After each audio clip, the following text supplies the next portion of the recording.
guys, welcome back. This is the second video that I upload to my YouTube channel, so it's kind of exciting because I'm gonna be talking about my alocasias. I have about, let me count, 1 2 3 4, okay, I think it's like 11 or 12 alocasias, and some of them are repeated. Like I have 2 of the Maharani and then the black velvet ones, but that's because I just like really like them. And then also I thought one of them was gonna die on me, so I bought another one of the Maharani. But it didn't die, so that's okay. So now I will combine them maybe in the future, but like not right now. And anyways, I just wanted to give you some general tips that I have found that helps my alocasias thrive, because I know that they can be really finicky and it can get really complicated sometimes, and a lot of us have had an alocasia that has lost all of its leaves, but even then you can still make it come back. So basically I'm here to help you take better care of your alocasias. I'm going to be talking about 4 main points today. The first one is like the watering. The second one is light requirements. Then it's humidity and pest management. So the first thing I'm going to talk to you about is the watering. I only water my plants with filter water because you want to avoid problems like this, the yellow leaves. Yellow leaves are really common in alocasias due to the excess minerals that can be found in tap water. So you can avoid that by just giving them filter water, but also like don't have irregular watering schedules, because sometimes your alocasias can also become like this. This is my my free deck alocasia, by the way. They can get like this, and mostly due because of irregular watering. So I either overwater or underwater my alocasia sometimes, and I'm honestly gonna say that there are times where I let them dry out too much for too long, and then stuff like this happens. Or there are times where I give them like not necessarily too much water, but I let them sit in water for a really long time, and then that can also have the similar issues. So you gotta, watch out for that. Another thing I guess I can add to the water portion of this video is the soil. So when you have a substrate that is a lot more chunkier, then you're gonna have to probably water your alocasias more regularly. I personally have found that my alocasias do a lot better in a soil mixture that is not so airy. So this one has a little bit of orchid bark and a lot of perlite, but it's not as chunky compared to this one. This one is definitely more airy, but one of the things I have found is that I'm regularly watering this alocasia compared to this one. And then I also have another black velvet that's literally just living in peat moss. And honestly, I haven't even repotted it because it doesn't need it, and the plant is doing really well. Like, look, it has 4 leaves, and this is the newest leaf, and it's like the biggest one that I have ever gotten so far. So I think it's good. I have dealt with spider mites damage before, but I will talk about that later in the video. Do what works best for you in regards to soil mixture, because I know that people tend to either overwater or underwater their plants. So that really plays an important role into how well your plant is gonna do. So for me, what I'm gonna end up doing is I'm gonna repot my Maharani and my free deck, and maybe even this silver dragon, because they all live in much more chunky soil mixtures, and I don't water my plants like on a regular schedule. Like I completely let them dry out, and maybe for too long, and that's what hurts them. Okay, so now I'm going to talk about the lighting requirements that your plants, your alocasias need.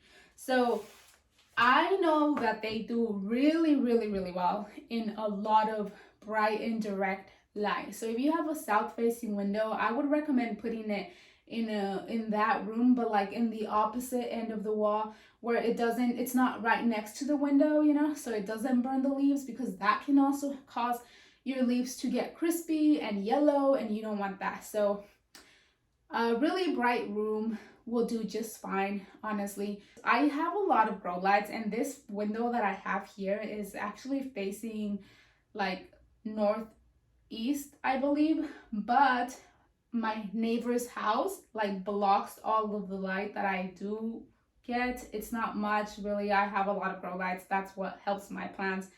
Another thing I should mention is that your alocasias, the front facing part of the leaf, they're gonna be facing the direction the light is coming in from. So that's why it's really important to like rotate your plants so that you don't get really weird growth points. Like really, like say look at this one. This is my Alocasia Sarian Jumbo, I think. I will put the name on the description, on the video somewhere. So yeah, this girl, look at this leaf. It's not that it's falling off. I mean, it will eventually fall off, but this one was reaching for the light because I had it at the very end corner of my plant shelf. And then this bigger one over here, this tall one, was actually reaching for the light on the shelf above it. So they can just do that. So I would say rotate your alocasias so that they get light all around, and then you will prevent that problem. Okay, so now on to humidity. So alocasias prefer like a humid environment between like 60 to 70, 75, depending on the alocasia and the leaf.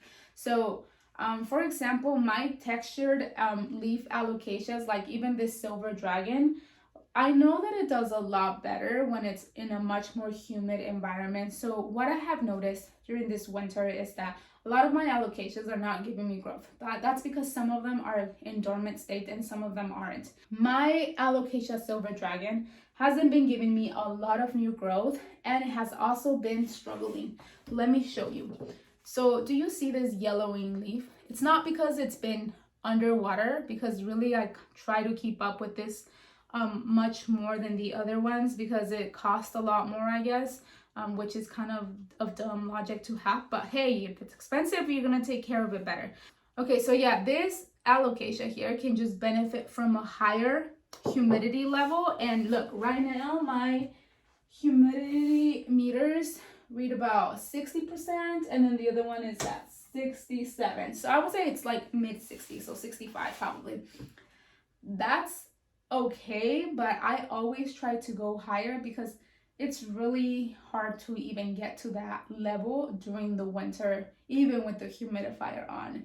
I also turn on my heater, and that creates like really dry air conditions in the room. So it's not the best for the plants. It's just really hard to keep that humidity high, you know. There are times where the humidity levels reach 40%, and I know that my plants have been struggling because I have lost leaves due to that, but that's okay. Spring's just around the corner, and I'm not worried. Like, all of them are alive, like I said. So once spring comes around, they're gonna continue thriving. Okay, now on to pest management. So the only pest I have ever dealt with in my alocasias is spider mites. They can create damage like this, look. Do you see those little dots on the leaf? I'm not sure if you can see it. They're like right here in the center.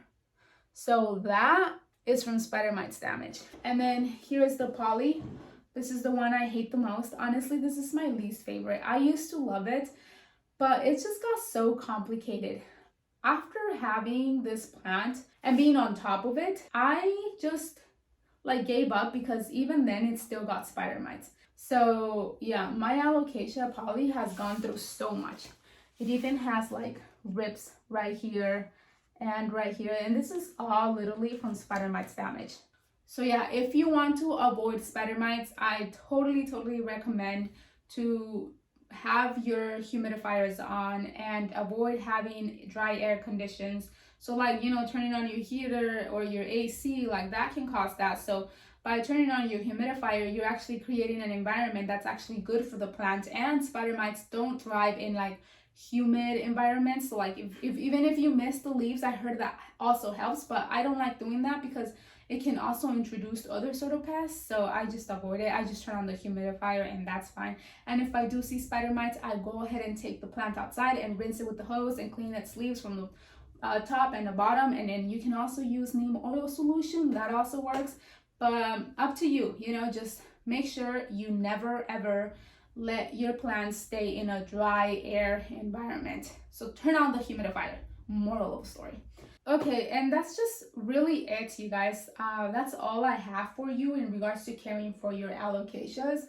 I guess now I can just show you them if you're interested into seeing the alocasias that I have, and I'll show you some of my favorite ones. So I will just, right off the bat, I will say that this is probably my favorite alocasia. This is the green shield. I think it goes by Cleopelata or something like that. I can't really say its name, but basically it's a green shield, and it's so pretty. It reminds me a lot like the dragon scale and the silver dragon. And look at this one. This is the silver dragon, also one of my favorites, and it needs a lot of humidity. That's why it's like that. Anyways, I guess I just really love textured alocasias, like the leaves. Look at this one. It's so big and it's just so pretty, and it's so big. Like, I love it. I love it. I love it so much. And screw the poly. I don't care about that one. This is also like one of my faves. Like, this is one of the first plants I got, and which is why I recommend getting bigger alocasias if you're gonna get one, because it doesn't give me any problems. It just keeps growing. The leaves are so big. Look, I've even ripped one of them accidentally and it's still here. Like, this thing didn't turn yellow or anything. So I don't know, I just love it. And it has also given me a lot of bulbs, and I have the bulbs growing in containers, so I'm excited. And this is one of the bulbs. Look, it's so cute. And then this is a baby, not from this plant, but it's a baby regal shield. It's so cute too. It needs to be watered. Yeah. So yeah, here's my newest leaf on my Maharani. So cute. Look at that. I just can't. I love it. I also love this one, but it's just so delicate. I don't know. Alocasias with thin leaves are just so difficult for me to take care of. But it's so cute. There's a gnat flying around. Okay, so anyways, that's just it for this video. Thank you guys so much for watching and just for sticking around till the end. And if you really like this video, please make sure you subscribe to my YouTube channel. It's like I'm just getting started, so it's just been so fun. And also give it a like. Let me know in the comments if you're from Instagram, and if you have any other care tips in regards to alocasias, like share them below so that I can learn more, and maybe other people can also read them and learn more from you. So yeah, thank you guys so much for watching, and I'll see you in the next video. Bye.